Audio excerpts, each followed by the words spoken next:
I want us to consider a couple of things, starting off with some of the key physiologic changes associated with pregnancy.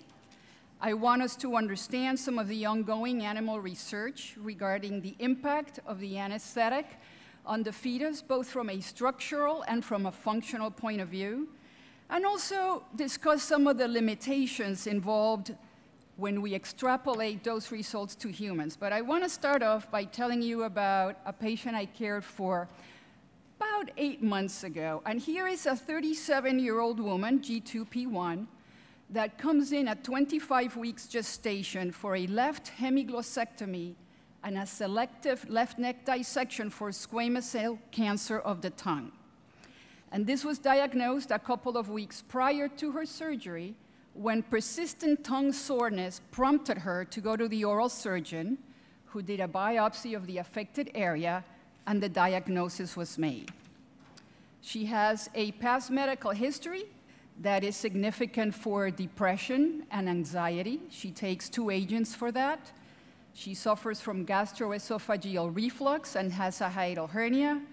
2 weeks prior to the surgery, she came down with bronchitis, completed a 10-day course of antibiotics, and now takes albuterol only when she needs it, and suffers from obesity. She has a BMI of 33.5 kilograms per meter squared.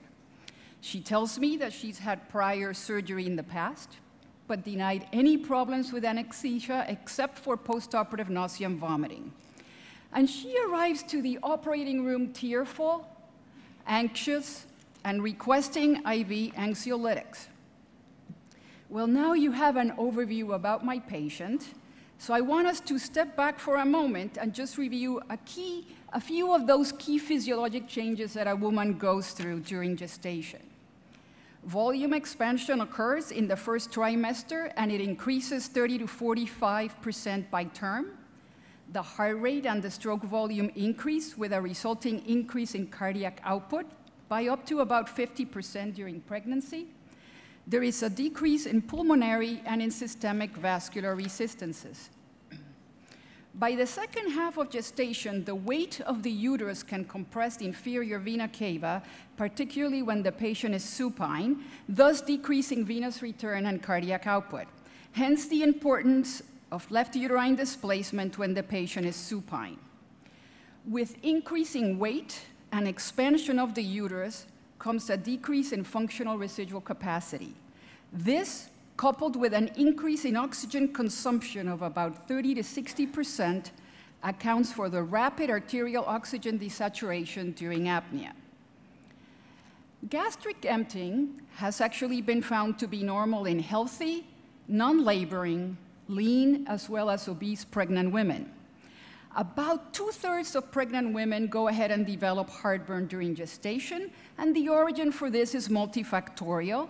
Predominantly, it is due to a decrease in lower esophageal sphincter pressure coming from either progesterone alone or in combination with estrogen. During labor and delivery, however, the gastroesophageal reflux is compounded by the recumbent position and a slowing of gastric emptying by pain and the administration of opioids. Well, before we move into the perioperative setting, I want us to remind ourselves of a few facts. Number one, approximately half of all pregnancies in the United States are unplanned. The natural occurrence of adverse pregnancy outcomes is actually high. As many as 80% of human conceptions are lost, and chromosomal abnormalities are present in about half of these early abortions. Major defects are apparent at birth in about 3% of the general population, and if you look again when the child is about 4 to 5, you find about a 4% incidence. A cause and mechanism can be determined in less than 50% of the cases.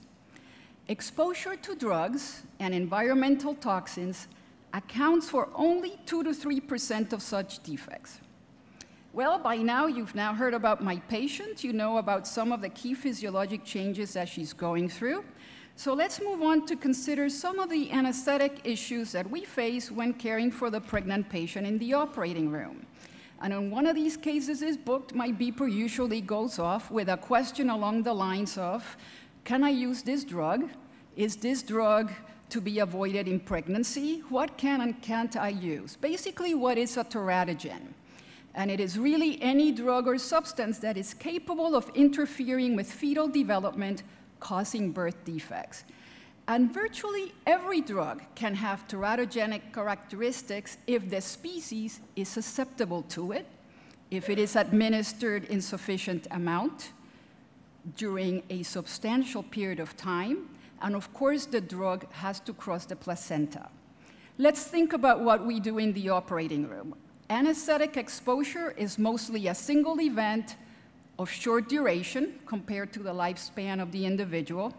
Most of the anesthetics and analgesics that we give do have properties that favor placental diffusion, right? They have low molecular weight, low degree of ionization, high lipid solubility, and low protein binding.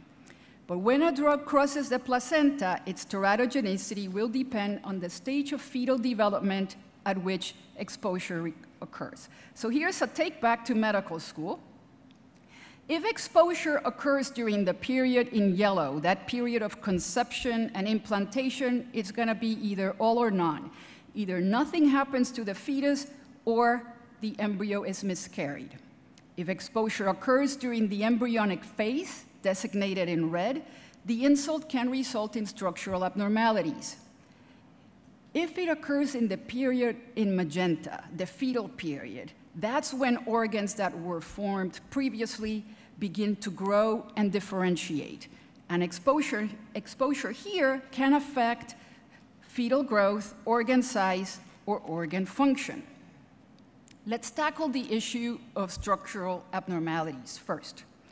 In one of the largest studies on surgery and anesthesia during pregnancy, these investigators linked data from 3 Swedish healthcare registries to investigate the pregnancy outcome of 5,405 women who underwent surgery during pregnancy. Of those women who had an operation, greater than 50% had a general anesthetic, and of those, more than 98% received nitrous oxide. This study was done at a time when nitrous oxide was under the microscope, being investigated as a potential teratogen. The most common surgeries were laparoscopy in the first trimester and appendectomies in the second and third trimesters. Analysis of the data showed an increase of very low and low birth weight infants, but no higher rate of congenital malformations or number of stillbirths. The low birth weights were not associated with any specific type of anesthesia or surgery, and the authors concluded that the conditions that necessitated the surgery played the most significant role in determining their results. They also concluded that their results do not support the concept that nitrous oxide is a significant human teratogen or reproductive toxin. Most epidemiologic studies of non-obstetric surgery during pregnancy have reported a higher incidence of preterm delivery. It is unclear whether the surgery, manipulation of the uterus, or the underlying condition is responsible. It is clear that operations that do not involve uterine manipulation carry the lowest risk. Evidence does not show that any one anesthetic agent or technique positively or negatively influences the risk of preterm labor. There is no current support for the use of prophylactic tocolytic agents. Now, in addition to structural abnormalities, we also need to think about functional deficiencies, which are usually associated with exposure during late pregnancy or even after birth, and that's because certain organs continue to grow after the baby is born, particularly the CNS. The human brain weighs approximately 335 grams at birth. It doubles in size by 6 months, and it triples in size by 12 months. And this is known as the brain growth spurt period, or the period of intense synaptogenesis.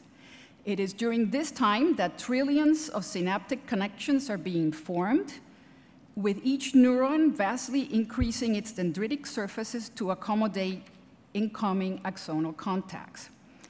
In humans, the majority of neuroblasts is formed in weeks 5 to 25 post-menstrual age, but the process of differentiation starts somewhere around the 27th week of gestation, and it continues after birth. Neurotransmitters, substances that I've designated here with these colorful stars, things like catecholamines, gamma-aminobutyric acid, glutamate, and neuromodulatory substances play an important role in the development of the nervous system. They affect neuronal migration, differentiation, and contribute to the shaping of synaptic circuits. I love to dance, so to me this process is similar to a perfectly executed dance routine, where there is an absolute balance in the inhibitory and excitatory elements that facilitate synaptogenesis. You have to have the right balance of neuronal migration, maturation, and differentiation. Now, every year, millions of human fetuses, infants, and children are exposed to anesthetic drugs during sedation for procedures, as well as anesthetics for surgery. And it has been proposed that inhalational anesthetics, by creating an imbalance in excitatory and inhibitory neurotransmission, disturb the dance. They disturb that fine equilibrium, and if these drugs are administered during the peak of synaptogenesis, there can be perturbation of normal synapse formation. Thus, the safety of some of the drugs we use in the operating room has been called into question by recent evidence that exposure of the immature animal brain to anesthetics during that brain growth spurt period can cause significant long-term neurocognitive impairment. In mice and in rats, this period of vulnerability occurs primarily in the early postnatal phase. But in humans, this period of vulnerability occurs from mid-gestation to several years after birth. So if our nephew had had surgery as an infant, or if my sister had needed surgery when she was pregnant, would my nephew be able to beat my husband at a game of chess? Well, over the last decade, studies in rodents and non-human primates have demonstrated that exposure to anesthetic agents during sensitive periods of brain development results in widespread neuronal apoptosis and functional deficits later in development. So far, agents that either antagonize N-methyl-D-aspartate receptors, NMDA receptors, or potentiate neurotransmission of gamma-aminobutyric acid have been implicated.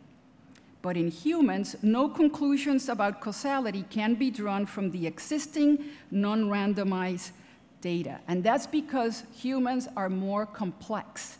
Typically, humans do not undergo surgery and no anesthesia, or they do not undergo anesthesia without a need for surgery.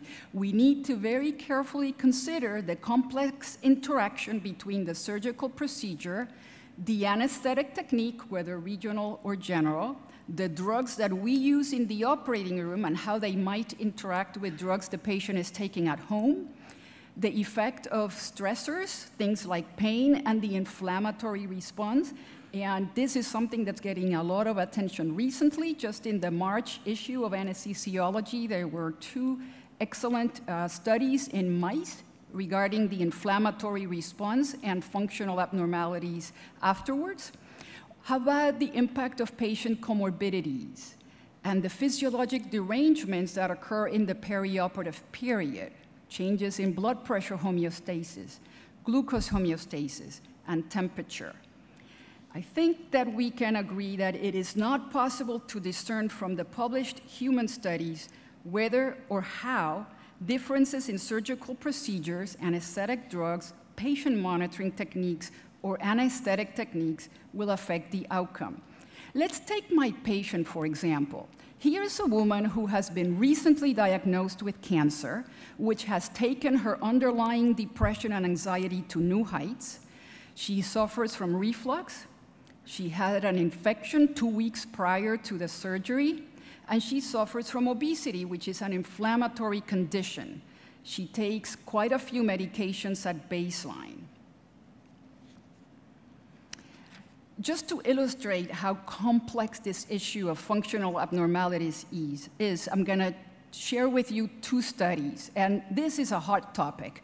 We can't open a journal, it seems, without finding a few articles on neurocognitive impairment after anesthesia. But in this study, Wilder and his group examined school and medical records of members of a birth cohort in Olmsted County, Minnesota. These were folks who had undergone any surgery and anesthesia prior to their 4th birthday. And they determined the risk of learning disability after exposure, and they adjusted for all the right things.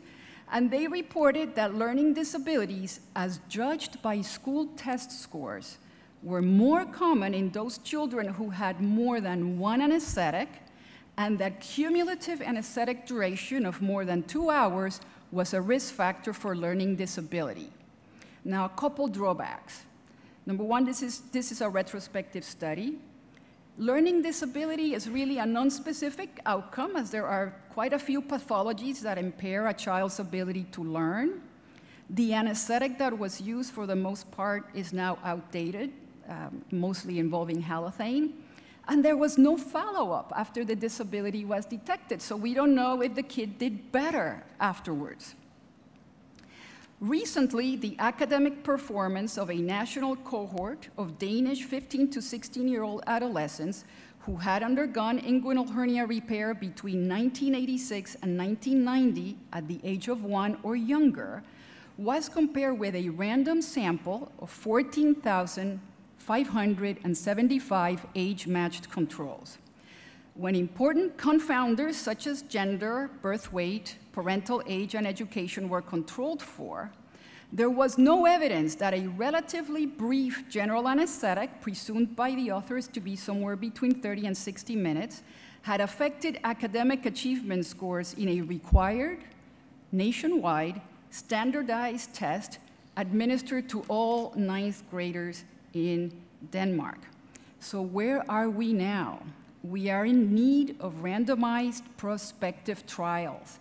And these are 3 such trials that are going on right now. So stay tuned, there is more to come. So far, we can say that although animal studies on anesthetic-induced neurotoxicity are compelling, we cannot translate that finding to humans. There is a lack of distinctive pattern of altered development in humans. We don't even know if we're looking at the right places. We don't know if and when this toxicity will manifest itself. Should we be looking at developmental deficits in preschool? How about social deficits in adolescence? Or even scarier, how about loss of cognitive reserve and early dementia in old age? It is hard to separate the anesthetic effects from the impact of surgery or the underlying physiology that led the child, or in our case, the mother-to-be, to need surgery in the first place. As of today, a change in practice is unwarranted based on the current human studies and probably should not be guided by the animal studies we have. Most importantly, a change in clinical practice requires a superior alternative to what we are now doing. And we don't have any evidence guiding us as to what that might be. Well, you have heard about some key physiologic changes during pregnancies, about the lack of association between anesthetics and structural deficits, and about the potential link or lack thereof between exposure to surgery and anesthesia and functional deficits later in life. So let me give you a few pointers to safely care for the pregnant patient having non-obstetric surgery. And ACOG has a committee that is in charge of forming opinions, and in February of 2011, they released their opinion on non-obstetric surgery during pregnancy. It clearly states that no currently used anesthetic agents have been shown to have any teratogenic effects in humans when using standard concentrations at any gestational age. A pregnant woman should never be denied indicated surgery irrespective of trimester. Certainly, if the surgery is elective, it should wait until she has delivered. If surgery is non-urgent, but it needs to happen, if possible, it should be carried out in the second trimester, as the risk of preterm contractions and miscarriage are less likely. You have two patients. You have an active patient, the mother, and one that goes along for the ride, the fetus. In terms of the preoperative evaluation of the mother, I think it should follow the same protocol as any patient coming in for surgery, with the exception that her OB care provider should be involved. And if this provider does not work at the institution where surgery will take place, another obstetric care provider with privileges at the institution should be consulted, and that's just in case she needs to be observed in labor and delivery after the surgery. Typically, for the baby, the recommendations are to check the fetal heart rate pre and post-procedure. A lot of people ask, well, why don't we monitor fetal heart rate during the surgery? And I've discussed this with my colleagues where I work, and I have to agree that they say, well, you know, fetal heart rate monitoring has really been validated in the setting of a full-term neonate in labor. And even then, it hasn't been shown to improve outcomes, just increase the C-section rate. And we don't even know what a 25-week-old fetus does at home when nobody's watching. So we don't want to be misled and start making interventions that may be potentially detrimental. Furthermore, when mom's asleep, baby's asleep, so we lose the beat-to-beat variability. When caring for the pregnant patient in need of non-obstetric surgery, the fetal risk of anesthesia and surgery really are of secondary importance. The primary goal is to protect the health of the mother. Whenever possible, it is preferable to avoid the fetal risk related to one or more of the following. These are things that you're going to avoid anyways. If you don't need to put the patient prone, don't do it. Want to avoid prolonged surgery and anesthesia, major blood loss, maternal hyperventilation, hypotension, and hypothermia. Aortic cable compression should be avoided after 18 to 20 weeks with the use of left uterine displacement. Maternal blood pressure should be maintained near pre-anesthetic measurements, and both phenylephrine and ephedrine have been shown to be safe. But how about my patient? What did we do for her? Well, this lady was seen in our pre-anesthesia testing area 5 days prior to surgery. An anesthesia evaluation was done. She met with one of our obstetric high-risk providers, and it was clearly documented in her chart that the obstetrician felt that there was minimal risk of preterm contractions and preterm labor, as the surgery did not involve direct uterine manipulation. The recommendation was for the fetal heart rate pre and post-surgery. Could we have waited with this lady until delivery? So I found out through this case that squamous cell cancer, and this I remember from med school, is more common in older men with a history of tobacco chewing. But there is a small variant that attacks young women, and when it does, it is really quite aggressive. So in her case, waiting was really not an option. The surgeon wanted to make sure the notes were negative, because if they were positive, then she needed probably more chemotherapy. So I had a talk with the surgeon. He communicated that he would need a nasotracheal intubation. That's not something we do in pregnancy very commonly because of the risk of bleeding from nasal congestion. He also communicated that he would be using nerve monitoring for the neck dissection, so we had to adjust our plan to not include neuromuscular blockade during the second half. She was pre-medicated with midazolam. Her nose was treated with Afrin. She had a rapid sequence induction and a very uneventful nasal intubation. Both ephedrine and phenylephrine were used to maintain her pressure. The surgery took a couple of hours. She was extubated at the end. I saw her the next day. She was very relieved the surgery was over. In talking to the surgeon later on, the notes were negative. He felt that most of the tumor was in the specimen. She went on to deliver at term a healthy baby boy. So in summary, the biggest risk for the pregnant patient who needs non-obstetric surgery is that of preterm delivery. If at all possible, necessary surgery should be carried out during the second trimester. From the anesthetic point of view, what is good for the mother is good for the baby. Hence the importance of a thorough preoperative assessment involving consultation with the obstetrician, and intraoperative meticulous attention to hemodynamics is key. As of today, evidence from human studies is most consistent with the premise that anesthesia per se is not neurotoxic to children. Well, I hope to see you all in Puerto Rico next month. I am the meeting host of our SOAP annual meeting, and it would give me great honor to welcome you to my home city. And thank you very much for your attention.